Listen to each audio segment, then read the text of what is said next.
नमस्कार दोस्तों। आप सभी का स्वागत है आपके अपने चैनल मानवी स्पीक्स पर। बीजेपी का जो 27 साल का दिल्ली में सूखा है, क्या वो इस बार खत्म होगा? बाकी सब तो बीजेपी ने अचीव कर लिया, तो क्या ये भी बीजेपी अचीव कर पाएगी? ये बहुत बड़ा सवाल है और गाहे बगाहे लोग इस बारे में सवाल करते हैं कि क्या बीजेपी इस बार दिल्ली की सत्ता में वापसी करने जा रही है? क्योंकि 10 साल से केंद्र में सत्ता है बीजेपी की और उसके बाद तीसरी बार प्रधानमंत्री मोदी को जनता ने विश्वास दिखाया है और वो तीसरी बार प्रधानमंत्री बने हैं। 240 सीटों के साथ ही सही, पर प्रधानमंत्री मोदी तीसरी बार सत्ता में आ गए और बीजेपी का जो सूखा है दिल्ली में, वो खत्म होने का नाम ही नहीं ले रहा है। आज भी स्थिति ऐसी है कि आप ये सर्टेन होकर नहीं कह सकते कि बीजेपी इस बार सत्ता में वापस ही आ रही है। उसके बहुत सारे कारण हैं, उन सारे कारणों की आज चर्चा करेंगे। तो अगर इस बार बीजेपी सत्ता में वापसी करती है, तो ये कहा जा सकता है कि आगे उनके लिए उम्मीद बनी रहेगी। नहीं तो अगर ये ऐसा चुनाव है, इस बार भी अगर बीजेपी कुछ नहीं करती है, तो आपको ये क्लियर हो जाएगा कि आम आदमी पार्टी का वोट सिर्फ फ्रीबीज का वोट नहीं है। उसके बियॉन्ड उन्होंने विधानसभा के लिए एक ऐसी अपनी स्थिति मजबूत कर ली है कि बीजेपी या कांग्रेस के पास कोई चारा नहीं है। तो ये चुनाव बहुत कुछ लेके आने वाला है, बीजेपी के लिए बहुत कुछ लेके आने वाला है। पर हिस्टोरिकल बीजेपी इन 26 सालों में कुछ क्यों नहीं कर पाई, चाहे 15 साल शीला दीक्षित का शासन रहा हो या 10 साल अरविंद केजरीवाल का। ऐसा क्या है कि सब कुछ जीतने के बाद, बड़े से बड़ा गढ़ जीतने के बाद भी बीजेपी दिल्ली नहीं जीत पाती है? आप उत्तर प्रदेश में जीत जाते हैं, आप हरियाणा में जीत जाते हैं, आप राजस्थान में जीत जाते हैं, आप एमपी जीत जाते हैं, दिल्ली के आसपास के जितने राज्य हैं लगभग सब जीत जाते हैं, पर आप दिल्ली नहीं जीत पाते। ये कहीं ना कहीं बड़ा सवाल खड़ा करता है कि कुछ बहुत ही विपरीत परिस्थिति है दिल्ली में बीजेपी के लिए, कि बीजेपी इतना सब होने के बावजूद भी आप वहां पे सत्ता में इतने दिनों से वापसी नहीं कर पा रहे हैं, जबकि लोकसभा में आपको सारी की सारी सीटें मिल रही हैं, सारा अनुकूल परिस्थिति बन जाती है, पर विधानसभा में एकदम उल्टा होता है। आप सारी कोशिशों के बाद भी सत्ता में वापस नहीं आ पा रहे हैं। इसके बहुत सारे कारण हैं, कुछ कारणों की चर्चा आज करते हैं। जैसे कि सबसे बड़ी कमी तो बीजेपी दिल्ली के पास अपना कोई चेहरा नहीं है। आप किसी भी राज्य में चले जाएंगे तो बीजेपी के पास एक या दो मजबूत चेहरे होते हैं, जिनके बीच में आप कह लीजिए कि संघर्ष रहता है, या उनमें से कोई एक इतना बड़ा चेहरा होता है जो कि बीजेपी को उन राज्यों में जीत दिलाता है और उसके बाद अपने आप को वहाँ पे मुख्यमंत्री के तौर पर स्थापित करता है। पर दिल्ली के पिछले 26 सालों में आप ये देखेंगे कि ये जो सत्ता है दिल्ली में बीजेपी को कभी नहीं मिली। लास्ट में प्याज के मुद्दे पर दिल्ली में सरकार गई थी और सुषमा स्वराज उस समय मुख्यमंत्री थी। उसके बाद से शीला दीक्षित का ने ऐसा शासन संभाला कि दिल्ली में बीजेपी की वापसी कभी नहीं हो पाई। एक एक जो शीला दीक्षित की रणनीति थी, उस पर उन्होंने इतना काम किया और वो समझ गई कि कैसे बीजेपी को सत्ता से हमेशा के लिए बाहर करना है। जब 93 में चुनाव हुआ था, तो जनता दल को बहुत सारी सीटों पर अच्छे खासे वोट मिले थे। स्पेशली झुग्गी झोपड़ियों का वोट मिला था और मुसलमानों का वोट मिला था, जो कि बीजेपी के लिए दिल्ली में सबसे बड़ी प्रॉब्लम है। जब शीला दीक्षित मुख्यमंत्री बनी, तो उन्होंने बहुत सारे ऐसे पॉकेट्स बनाए जहां पर कि झुग्गी झोपड़ियों में अच्छी खासी जो संख्या में लोग मूव किए, और मिडिल क्लास जो कॉलोनियां थी दिल्ली में, वहां पर झुग्गी झोपड़ियों का अच्छा खासा प्रसार हो गया। उसके बाद बीजेपी कभी सत्ता में वापस नहीं आ पाई, क्योंकि झुग्गी झोपड़ियों का जो कुछ पॉकेट्स हैं जहां पे दलित वोटों का अच्छा खासा प्रभाव है दिल्ली में, वहां पर बीजेपी हमेशा कमजोर रहती है। और उसके लिए इन्होंने ट्राई भी कभी नहीं किया, क्योंकि उनको लगा कि शहरी क्षेत्र है और शहरी पार्टी तो बीजेपी है ही है, तो आज नहीं तो कल सत्ता में आ ही जाएंगे। पर जो शीला दीक्षित ने मजबूत पकड़ बनाई थी, उसका कभी बीजेपी काट उन 15 सालों में नहीं खोज पाई। 2013 में भी जब घोर आंदोलन चला, उसकी भी जो मेन मलाई थी अरविंद केजरीवाल ले गए, क्योंकि उसमें जो केंद्र सरकार के खिलाफ जो आक्रोश था जनता का, वो कहीं ना कहीं शीला दीक्षित के सर पर फूटा और वो मुख्यमंत्री के पद से बाहर हो गई। और उसके बाद से आम आदमी पार्टी ने उन्हीं वोटों का, जो कि झुग्गी झोपड़ी का वोट था या जो दलित इलाकों में वोट था, पूर्वांचलियों का वोट था, वो सारा वोट आम आदमी पार्टी ले गई और आम आदमी पार्टी तब से सत्ता में है। जो बीजेपी कभी शीला दीक्षित के खिलाफ स्ट्रेटजी नहीं बना पाई, आम आदमी पार्टी के खिलाफ भी स्ट्रेटजी नहीं बना पाई, क्योंकि जो सेंटिमेंट से जो वोट इक्वेशन था वो सेम ही था और दोनों पार्टियों का वोट भी लगभग सेम था। तो यहाँ पर बीजेपी ने उसकी काट नहीं खोजी। ये बहुत बड़ा कारण है बीजेपी की हार का। एक बड़ा कारण ये भी है बीजेपी का कि जब भी दिल्ली के चुनाव होते हैं, भले विधानसभा के चुनाव भी हों, वो राष्ट्रीय मुद्दों पर चुनाव लड़ना चाहते हैं। आप पिछला चुनाव उठाकर देख लीजिए, उन्होंने उसको हिंदुत्व पर चुनाव बनाया। बीजेपी ने जो 2019 में बड़ी जीत दर्ज की थी, और वो राष्ट्रवाद के मुद्दे पर और राष्ट्रीय सुरक्षा के मुद्दे पर जीत दर्ज की थी, उन्होंने सोचा कि शायद यही मुद्दा दिल्ली में भी चल जाएगा और वो सरकार में वापसी कर लेंगे। पर वहां पर भी वही हुआ। इतनी मजबूती की सरकार आने के बावजूद भी केंद्र में बीजेपी 2020 में भी विफल रही, क्योंकि ये जो मुद्दे थे, मतलब आपके पास जो चेहरा नहीं होना दिल्ली में एक बड़ा कारण था, और जो आप झुग्गी-झोपड़ियों का वोट में आप सही से नहीं लगा पाए, वो कहीं न कहीं एक एक बड़ा कारण था कि फिर से आप सत्ता में वापसी नहीं कर पाए। जो वोट लोकसभा में आपको मिलता है, उसके अपोज़िट क्या होता है कि आपको विधानसभा में वही वोट नहीं मिलता है। तो इसके पीछे कहीं न कहीं बहुत सॉलिड कारण रहे होंगे, और उसमें अरविंद केजरीवाल की जो इमेज पोस्चरिंग थी, वो ऐसी थी कि जनता का उन पर विश्वास 2020 तक बना हुआ था, और इसलिए भी एक बहुत बड़ा कारण था कि 2020 में विधानसभा चुनाव में बीजेपी सत्ता में वापसी नहीं कर पाई। एक उसका कारण लोग ये भी बताते हैं कि कांग्रेस ने 2020 का चुनाव ऐसे लड़ा कि जैसे वो चुनाव लड़ ही न रहे हों, उनके लिए एक सांकेतिक चुनाव बनकर रह गया।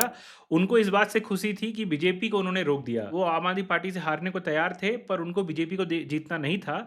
इसलिए 2020 का चुनाव कांग्रेस बिल्कुल ही नहीं लड़ी, और उसकी वजह से भी बीजेपी 2020 का चुनाव बुरी तरह से हार गई। बीजेपी में संगठन के तौर पर भी बहुत सारी कमजोरियां हैं। कोई भी अध्यक्ष ऐसा नहीं बना बीजेपी का जो कि एक पूरी दिल्ली को दिखा सकता हो कि नहीं, उसकी पहचान है। या ऐसे पॉकेट्स दिल्ली में जहां पे पूर्वांचलियों की अच्छी खासी संख्या है, वहां पर भी बीजेपी के पास कोई लोकल लीडर नहीं है।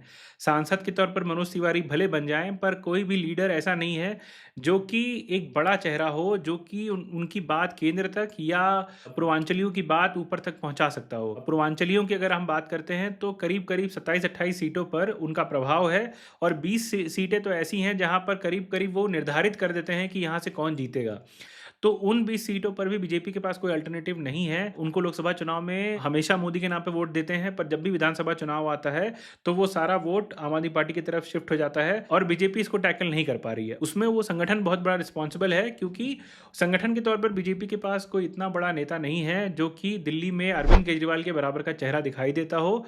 भले आज केजरीवाल पे दाग है, फिर भी अगर आप चेहरे पे जाएंगे तो बीजेपी ने ना किसी चेहरे की घोषणा करी है, ना सीएम पद का उम्मीदवार जताया है। इसका कहीं ना कहीं केजरीवाल फायदा उठा ले जाते हैं। पिछली बार भी यही हुआ था, और लास्ट के 2 चुनाव में यही हो रहा है कि अरविंद केजरीवाल चेहरे के नाम पर लड़ाई जो लड़ते हैं, उसमें कहीं ना कहीं केजरीवाल प्लस दिखते हैं, और बीजेपी कहीं ज़्यादा पिछड़ती नजर आती है। तो ये एक बहुत बड़ा कारण है कि दिल्ली में बीजेपी का जो संगठन है वो ज़मीनी मुद्दों से दूर है और दिल्ली के मुद्दों से दूर है। इस बार हालांकि उन्होंने बहुत सारी कोशिशें करी हैं, और इतना सब कुछ हो जाने के बाद भी अगर आप देखेंगे कि अरविंद केजरीवाल पर कोरोना के आते से ही आरोप लगना चालू हो गए थे कि जब कोरोना काल आया तो इलाज का जो व्यवस्था थी दिल्ली में वो बहुत चरम पर थी, और उसके बाद जो पूर्वांचलियों के साथ एक व्यवहार की तरह देखा गया कि उनको बसों में भेजकर बॉर्डर तक छुड़वाया गया। ये सारी घटनाएं होने के बावजूद भी दिल्ली में कुछ बड़ा नैरेटिव बीजेपी खड़ा नहीं कर पाई अरविंद केजरीवाल के खिलाफ। अब जब चुनाव आ गए तो चुनाव के आसपास भले आप कुछ कर रहे हो, पर जो एक लंबी लड़ाई होती है कि आपको जब किसी बड़े नेता को हराना होता है तो आपको स्ट्रैटेजी थोड़ी लंबे समय के लिए चलानी पड़ती है। तो वो कहीं ना कहीं बीजेपी फेल हुई, इसीलिए बीजेपी 2020 में भी सत्ता में वापस नहीं आई, और आगे भी अगर संगठनात्मक तौर पर उन्होंने आपको चेंज नहीं किया तो आगे भी सत्ता में वापसी की कोई गुंजाइश नहीं है। पर ऐसा नहीं है कि बीजेपी कभी सत्ता में वापस नहीं आ सकती है। इस बार जो झुग्गी झोपड़ियों में उन्होंने काम किया है, और जब महाराष्ट्र चुनाव बीते उसके बाद उनको ये विश्वास हो गया कि वो चुनाव जीत सकते हैं, तो वो ग्राउंड पर उतरे और उन्होंने झुग्गी झोपड़ियों में काम करना चालू किया। छोटी छोटी कॉलोनियों में जाके ये परिवार के लेवल पे बात करनी चालू करी कि बीजेपी दिल्ली में बड़ा अल्टरनेटिव दे सकती है, तो आपको बीजेपी को कंसिडर करना चाहिए। और जो केंद्र सरकार की योजनाएं थी उनको ज़मीन तक ले जाना, उनको लोगों तक अवगत कराना कि नहीं, केंद्र सरकार भी उनके लिए बहुत कुछ कर रही है। तो ये सारी चीज़ें करने के बाद, और जो मैनिफेस्टो बीजेपी लेके आई है अभी, वो उसमें भी बहुत सारी क्लियरिटी है जिससे कि बीजेपी की वापसी की राहें खुल सकती हैं। उसमें महिलाओं पर जो उनका ध्यान है वो बहुत ही केंद्रित है। 2500 रुपये उन्होंने महिलाओं को देने का वादा किया है, जो कि किसी भी पार्टी के द्वारा किए गए वादों में सबसे ज़्यादा है। और उसके बाद बहुत सारी योजनाएं जो कि महिलाओं के लिए की गई हैं, उसमें गर्भवती महिलाओं के लिए जो उनकी स्कीम है वो है, सिलेंडर देने की जो उनकी स्कीम है, और जो 200 यूनिट फ्री देने की बात भी करी है बिजली के, वो भी सारी चीज़ें बीजेपी ने इस बार अरविंद केजरीवाल को टैकल करने के लिए करी है। क्योंकि अरविंद केजरीवाल का जो वोट है वो कहीं ना कहीं लाभार्थी वर्ग है, और बिजली पानी जो उन्होंने फ्री करके रखा है दिल्ली में उससे लाभ उठाता है, तो वो कहीं ना कहीं बीजेपी ने उसको तोड़ने की कोशिश करी है। तो वो कितना सक्सेसफुल होंगे कितना नहीं होंगे ये देखने वाली बात होगी। पर महाराष्ट्र चुनाव के बाद जो बीजेपी ने झुग्गी झोपड़ियों में काम किया है, और जो जो पूर्वांचलियों के बीच में उन्होंने मैसेज देने की कोशिश करी है, और जो इस बार आरएसएस का इंटरेस्ट है दिल्ली के चुनाव के लिए, वो कहीं ना कहीं एक निर्णायक भूमिका निभा सकता है, और वो बीजेपी को कहीं जीतने की तरफ ले जा सकता है। तो इस वजह से भी बीजेपी उम्मीद लगा रही है कि जब आप बराबर की लड़ाई लड़ेंगे, और पिछले 2 चुनाव में जब हो रहा था तो बीजेपी कभी भी इन फ्रीबीज के पक्ष में नहीं थी और इसीलिए उन्होंने कभी ये फ्रीबीज के बारे में इतनी चर्चा भी नहीं करी, क्योंकि सेंट्रल लीडरशिप इसको बढ़ावा देना नहीं चाहती थी। पर अब उनको लग गया है कि इसके बिना कोई चारा नहीं है, अगर सत्ता में आपको वापस आना है तो आपको ये करना ही पड़ेगा। तो इसलिए उन्होंने इस बार इसको आजमाने का ट्राई किया है कि अगर ये चलकर वो सत्ता में वापस आते हैं तो भी ये बहुत बड़ा चेंज होगा। और शायद जो 26 साल का सूखा है बीजेपी का, वो इन योजनाओं को, इन घोषणाओं को पूरा करके पूरा हो सकता है। बीजेपी का बस यही चाह रहा है कि वो मजबूती से इन चुनावों को लड़े और बार बार नैरेटिव बदलने पे ना जाए। आप चुनाव हारते तब हैं जब आप दूसरे की पिच पर खेलना चालू कर देते हैं। अरविंद केजरीवाल इस मामले में बहुत ही चतुर पॉलिटिशियन है कि उनको दूसरों को अपनी पिच पर ले आना आता है।